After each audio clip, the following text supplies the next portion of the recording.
Hello my lovelies, welcome back to my channel. I hope everyone is well and of course keeping safe.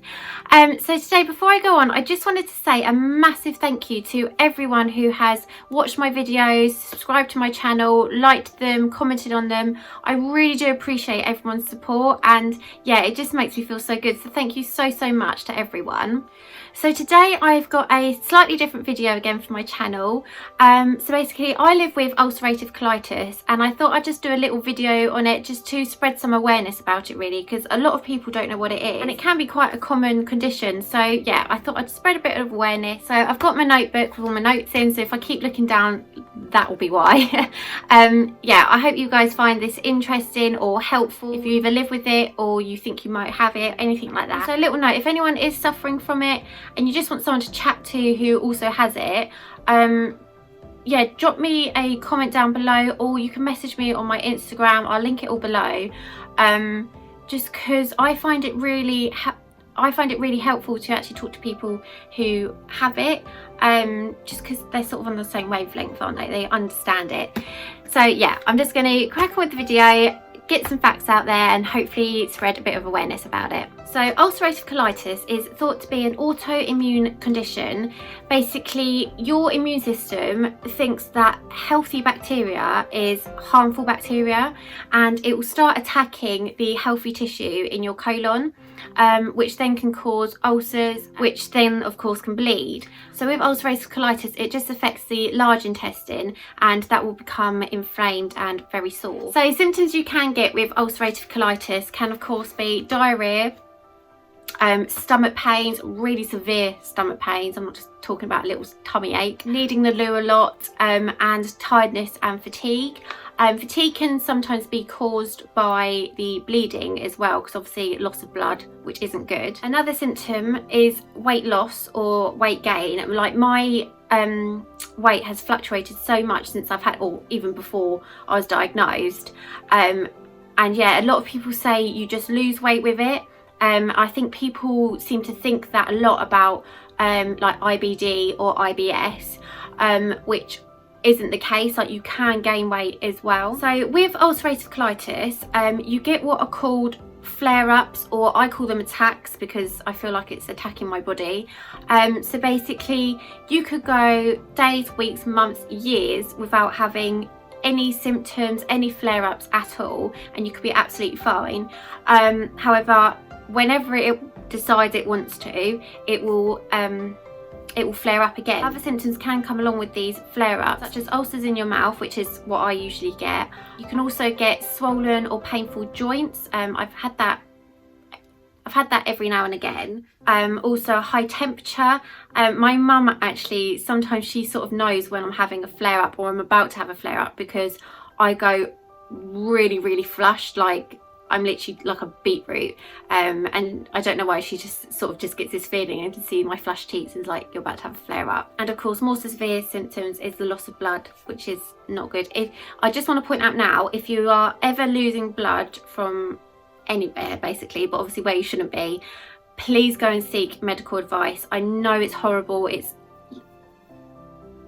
like living with things like this. It is the most embarrassing illness, or one of the most embarrassing illnesses, and to be honest, it sucks. It just sucks, but you have to do it. Your health comes before everything. They're not really sure what causes flare-ups. However, they do believe stress can be a big factor, and with me personally, I think that's why I have ulcerative colitis, but that is why I get flare-ups. I need to drink, my mouth's going dry. So what causes ulcerative colitis? Again, they're not really sure. However, they believe it's a combination between genetics or environmental factors. Again, like I said, stress. Most people seem to believe diet is a factor. Obviously that can contribute, but having like a bad diet is not going to be the only reason that you have flare-ups or you have ulcerative colitis. So who is affected by ulcerative colitis? Basically anyone could get it. It's estimated between 1 in 420 people get it. So that is 146,000 people in the UK living with ulcerative colitis. Again, any age can get it, but it is more common between the ages of 15 and 25. And again, men and women are equally affected. You can't cure ulcerative colitis, but you can treat the symptoms. I'll put a list of medicines on screen now because I can't pronounce them at all. When I first got diagnosed, I was having a very, very, very severe flare-up, and I was losing a lot of blood. I usually use a form of steroids because that just sort of hits it hard and stops the bleeding. I'm on Ulcerative that I take every day, or can take every day. I didn't take it when I was pregnant, but you can, according to my consultant. So yeah, you just have medicines to literally just treat the symptoms. If it becomes too much, where the medicines are not having any effect on you at all and your quality of life is rubbish, to put it quite frank, you know, with some people, I'm lucky I don't have it this severe, but with some people they literally can't leave the house, like, because they have to either be on the loo or they're in so much pain, or any other symptoms you can get. It really, really affects them. If it gets to that stage, they do sometimes suggest about having surgery where they can remove the large intestine. I thankfully, touch wood, haven't had to have that done. I can manage my symptoms to a degree. Yeah, so I'm so lucky and so thankful that I don't have to have that. So just a couple more points. Ulcerative colitis can prevent sort of growth and development if younger people were to get it. Obviously, that is a real crucial time where they're needing all their nutrients. With colitis, you're having loads of flare-ups and of course bleeding, you're going to be losing weight, you're not going to be absorbing all the nutrients you need. For example, once I actually had to go on a course of B12 injection.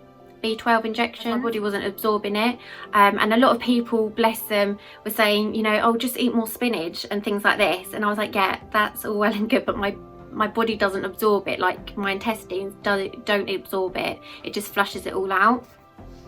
And also, unfortunately, with colitis you can have an increased risk of bowel cancer. And the last little fact that I'm just going to pop in there, a lot of people mistake ulcerative colitis and Crohn's disease as IBS. They are completely different conditions. They can coincide with each other. So I do have IBS and an IBD, which is my colitis, and one can actually offset the other, what I've been told. However, they are completely different. So people with IBS might not necessarily have ulcerative colitis or Crohn's, and vice versa. So guys, that's the sort of main facts of ulcerative colitis. Basically, I'll just quickly sort of tell you my story with it. I've been, again, like I've said, quite lucky. I haven't had to have anything major done or anything like that.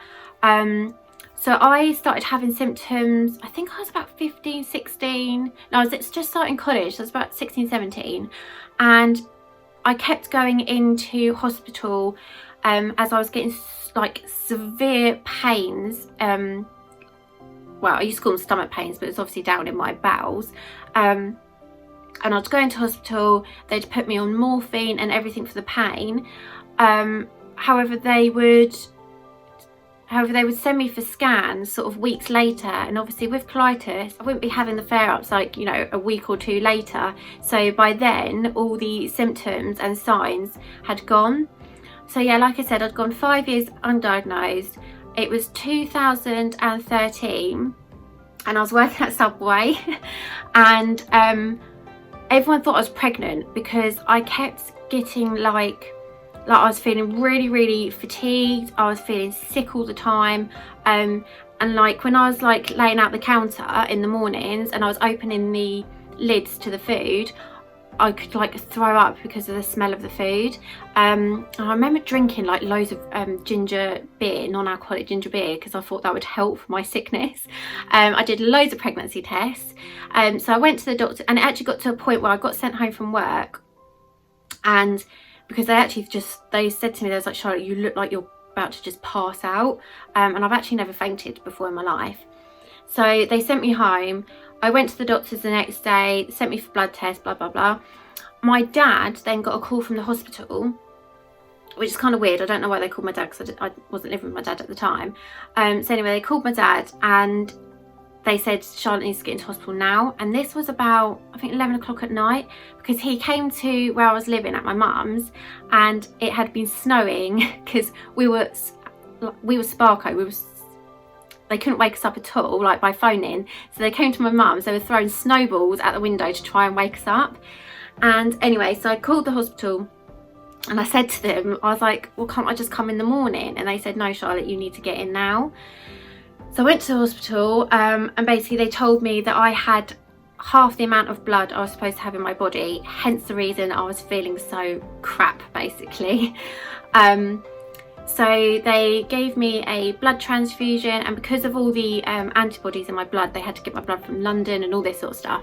But they gave me a blood transfusion, and it was really weird because I was in hospital and I was feeling worse in hospital than I was before I went into hospital.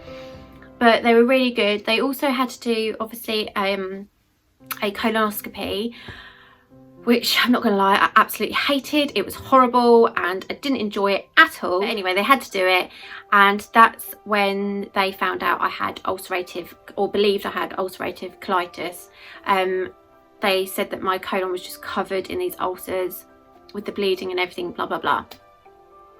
So yeah, so I was then put onto steroids to obviously stop the bleeding. I was put onto Ulcerative to manage the symptoms, because around that time, I have to say, like, when I started college, I was working my butt off, basically. Like, I was in college full-time, I was working full-time, and I was also going out on the weekends getting drunk. So I was literally burning the candle at both ends. And this might sound silly to people, but also when I got diagnosed, I had become manager of Subway, and it's come clear to me that I can't deal well with stress at all.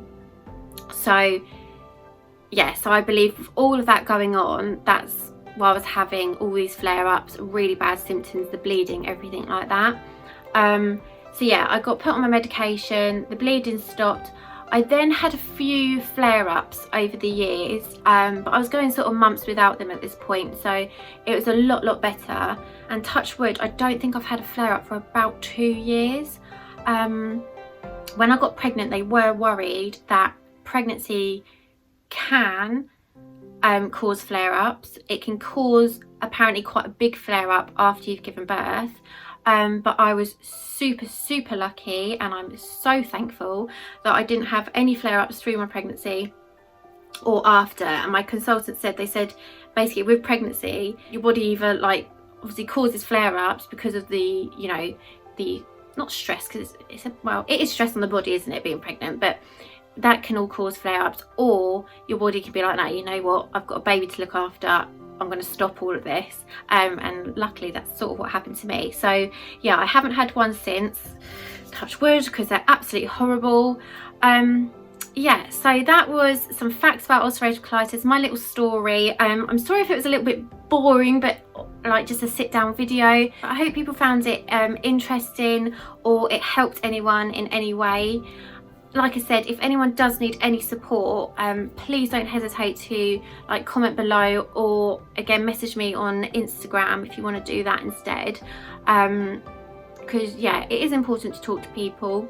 It is so important to go get it checked out if you have any issues in that area. So I hope you found this a little bit interesting. I'm sorry if it was a bit boring, but I just wanted to sort of spread a bit of awareness about it, really. So please take care everyone, and I'll see you all in my next video.